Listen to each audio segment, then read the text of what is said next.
In 1933, Marine Corps Major General Smedley Butler was approached by a wealthy and secretive group of industrialists and bankers led by none other than Prescott Bush to overthrow President Franklin Delano Roosevelt and establish a fascist dictatorship right here in the United States. During that time in history, Smedley Butler was the most decorated Marine of all time, and the conspirators believed he could command a rogue army of 500,000 World War I veterans to stage a coup d'etat and overthrow the United States government. The plan to install a fascist dictatorship by force was exposed when Major General Smedley Butler blew the whistle and identified the ringleaders in a testimony given to the United States House Committee on Un-American Activities. The committee concluded that Butler's allegations were true, but incredibly, no one was charged, and the majority of the media blackballed the story. Senator Prescott Bush, who is the father of George Bush Sr. and the grandfather of George W. Bush, went on to help finance Hitler's rise to power and even continued business dealings with the Nazis well after America entered the Second World War. It wasn't until his company's assets were seized in 1942 under the Trading with the Enemy Act that his financial ties with Nazi Germany were finally dissolved. At the end of World War II, Operation Paperclip was launched by the Office of Strategic Services, the OSS, to smuggle known Nazi war criminals into the United States for recruitment into U.S. intelligence agencies. The Nazis were cleared to work in America after having their backgrounds bleached by the military. False employment histories were provided, and their previous Nazi affiliations were completely removed from the record. The OSS provided a model for the Central Intelligence Agency that was established in September 1947. The CIA specialized in propaganda, economic warfare, sabotage, and demolition. By the early 1950s, they controlled over 25 newspapers and wire agencies and had 3,000 plus employees engaged in propaganda. Journalists willing to promote the views of the CIA included members of the New York Times, Time Magazine, Newsweek, The Washington Post, and CBS Television. The CIA's rise to power gave birth to the military-industrial complex. And by the end of Eisenhower's presidency in 1961, it had become evident that the federal government could no longer control the agency. The CIA had gone rogue.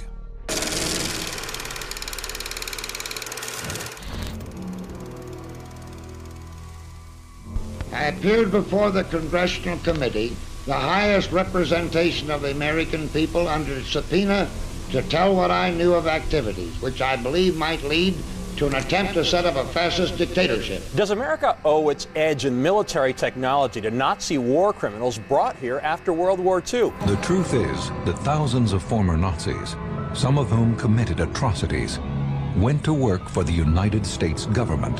Do you have any people paid by the CIA who are working for television networks?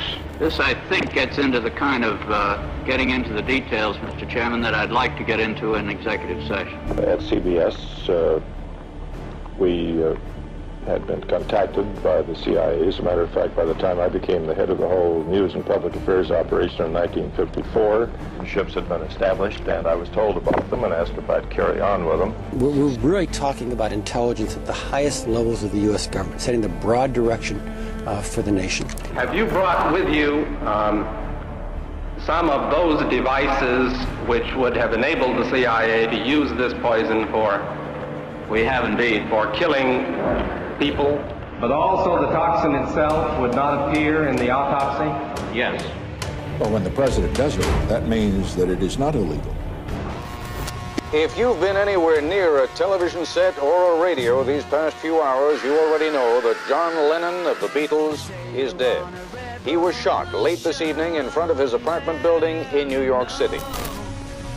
Despite evidence that Noriega was involved in drug trafficking, Bush kept Noriega on the payroll. We interrupt your regular programming to tell you of a plane crash in northeastern Minnesota, where we have just had confirmed a short while ago 8 people were killed on a small Beech aircraft that was on its way to Eveleth, Minnesota, including Senator Paul Wellstone of Minnesota.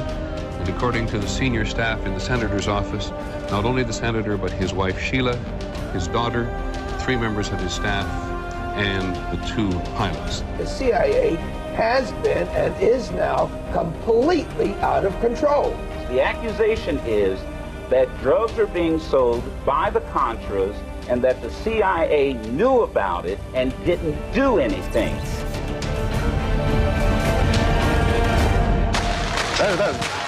Shots. God. These are the agents immediately diving after the assailant. There are 2 or 3 people down on the ground.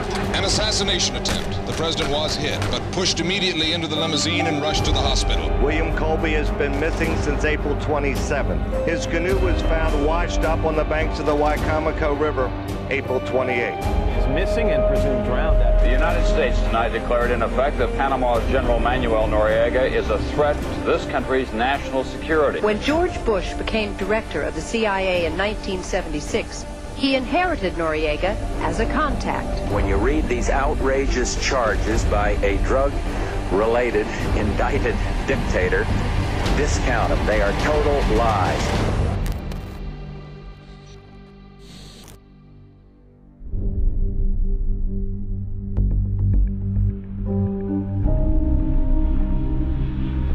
In 1976, Flight 455, which took off from Venezuela bound for Cuba, suddenly exploded. All 73 passengers and 5 crew members aboard died after the plane crashed near Barbados.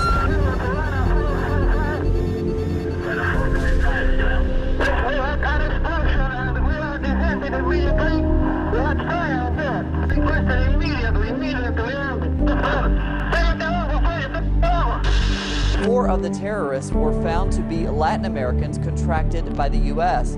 One of the attack's masterminds, Posada Capriles, currently lives freely in Miami.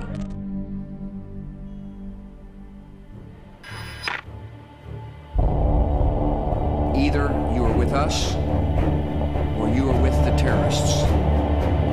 I will tell you, Director Deutsch, as a former Los Angeles police narcotics detective, that the agency has dealt drugs throughout this country for a long time. Let us never tolerate outrageous conspiracy theories concerning the attacks of September the 11th.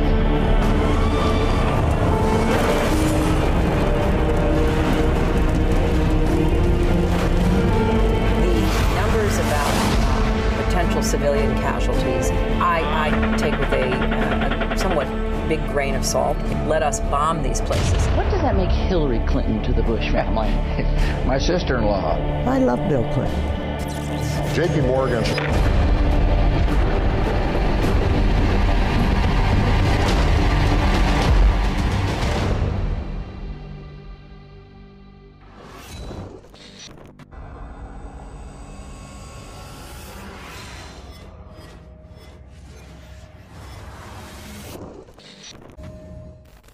City of Austin tap water versus filtered City of Austin tap water.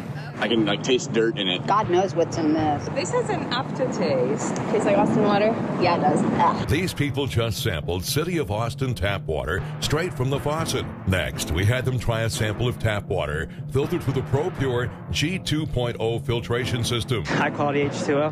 That one is better. Tastes like nothing. Yep, I know what good water tastes like. It's good water. Most tap water contains added substances like fluoride, chlorine, Monsanto's deadly pesticide, glyphosate, and many others. Studies prove that these substances are linked to an assortment of major health issues, including tooth decay, lowered IQ, and even cancer. It tastes like you're drinking out of the lake when you're drinking tap water. Yeah, it has that processed flavor to it. The ProPure G2.0 filtration system removes these deadly substances and many more, leaving only fresh-tasting, deliciously clean water. Okay, this is very tasty. It's good water. Refreshing. It's good.